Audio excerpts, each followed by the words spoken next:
नमस्कार। फर्स्ट बिहार झारखंड में आपका स्वागत है। मैं राहुल ओझा आपके साथ। राहुल गांधी ने एक टास्क दिया है और इस टास्क को पूरा करने के लिए बिहार दौरे पर हैं कांग्रेस बिहार प्रभारी शक्ति सिंह गोहिल। दरअसल महागठबंधन की जो गाड़ी है वो अटकी हुई है और इस गाड़ी को धक्का देने के लिए वो पहुंचे हुए हैं। कई मुद्दों पर बातचीत जो है वो होनी है, क्योंकि खास करके जब वर्चुअल तरीके से राहुल गांधी जुड़े हुए थे, जब फीडबैक ले रहे थे, तो उन्होंने यही महसूस किया कि बिहार में महागठबंधन को लेकर के जो सीट बंटवारे की स्थिति है वह स्पष्ट अभी तक नहीं है और जो बाकी और भी घटक दल हैं उनमें कहीं ना कहीं समन्वय बनता हुआ दिखाई नहीं दे रहा है। इसी को लेकर के टास्क जो है वो दिया है कि आप बातचीत करिए, जिसको लेकर के शक्ति सिंह गोहिल जो है वो बिहार दौरे पर हैं। तेजस्वी यादव से मुलाकात करेंगे, तेजस्वी यादव को मनाने की कोशिश होगी, क्योंकि कहीं ना कहीं जो पेच फंसता हुआ दिखाई दे रहा है महागठबंधन के अंदर, उसका जो मुख्य कारक है वो आरजेडी है। क्योंकि आरजेडी पहले बता चुकी है कि तेजस्वी यादव को छोड़कर कोई चेहरा नहीं होगा, लेकिन कहीं ना कहीं थोड़ी सी हामी भरते हुए कांग्रेस इस पर नजर भी आती है।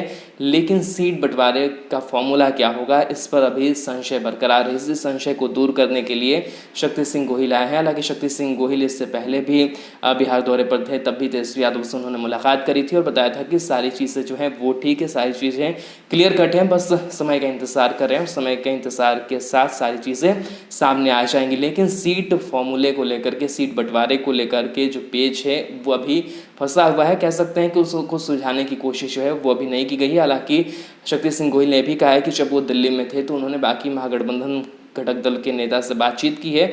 स्थिति जो है वो साफ होती हुई दिखाई दे रही है, लेकिन फिर भी कहीं ना कहीं महागठबंधन के अंदर अभी भी कई जो दाव पेच है वो नजर आ रहे हैं कि सीट बंटवारे का फॉर्मूला क्या होगा। जो बाकी घटक दल हैं, आरएलएसपी है, वीआईपी है, हम हैं, इन लोगों को कितनी सीटें मिलेगी, कांग्रेस को कितनी सीटें मिलेगी, आरजेडी को कितनी सीटें मिलेगी, इन तमाम चीज़ों पर जो बातचीत है उसको समन्वय कैसे बैठाया जाए, कोऑर्डिनेशन कमेटी को लेकर के क्या कुछ चीज़ें आ रही हैं सामने, उन तमाम मुद्दों पर जो चर्चा है वो होने की उम्मीद जो है वो जताई जा रही। तो काफ़ी महत्वपूर्ण जो बैठक है वो करेंगे शक्ति सिंह गोहिल। कहीं ना कहीं अपने नेताओं से भी लगातार जो बातचीत है वो कर रहे हैं।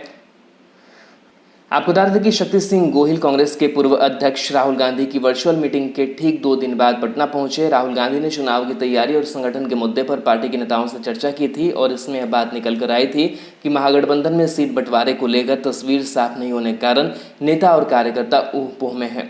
राहुल गांधी ने चुनाव की तैयारी और संगठन के मुद्दे पर पार्टी के नेताओं से चर्चा की थी और इसमें यह बात निकल कर आई थी कि महागठबंधन में सीट बंटवारे को लेकर तस्वीर साफ नहीं होने के कारण नेता और कार्यकर्ता ऊहापोह में, क्योंकि जो नेता और कार्यकर्ता होते हैं वो भी रीढ़ की हड्डी की तरह होते हैं किसी भी पार्टी के लिए। खास करके कार्यकर्ताओं की बात करें तो कार्यकर्ताओं के मन में अगर लक्ष्य साफ नहीं दिखाई दे रहा है, क्या स्थिति है, तो उनके मन में जो ऊहापोह है वो स्थिति बनी रहती है और इसलिए वो एक शक्ति से काम नहीं कर पाते हैं। तो इस लिहाज से भी जो चर्चा है इस पर की गई थी। इसके बाद राहुल गांधी ने तुरंत गोहिल को यह टास्क दिया है कि वह बिहार में सहयोगी दलों के साथ सीट शेयरिंग के मुद्दे पर बातचीत को आगे बढ़ाएं। राहुल के टास्क के साथ गोहिल इस बार पटना में है और साथ ही आपको बताएं कि आज दिन भर उनका अलग अलग राजनीतिक दल के नेताओं के साथ मिलने का कार्यक्रम है। नेता प्रतिपक्ष तेजस्वी यादव से भी मुलाकात जो है वो कर सकते हैं और फंसे पेज को निकालने की पूरी जो कोशिश है वो करेंगे। कोऑर्डिनेशन कमेटी से लेकर मुख्यमंत्री पद के उम्मीदवार तक के मुद्दे पर चर्चा होने की उम्मीद है। हालांकि गोहिल कह चुके हैं कि सहयोगी दल के अन्य नेताओं के साथ दिल्ली में उनकी बातचीत हुई है और वह महागठबंधन में हर मुद्दे को लेकर सकारात्मक है। पटना पहुंचते ही शक्ति सिंह गोहिल ने सबसे पहले कांग्रेस के नेता सदानंद सिंह और पूर्व राज्यपाल निखिल कुमार से बातचीत की। अब देखना होगा कि राहुल के टास्क को गोहिल कितनी जल्द पूरा कर पाते हैं।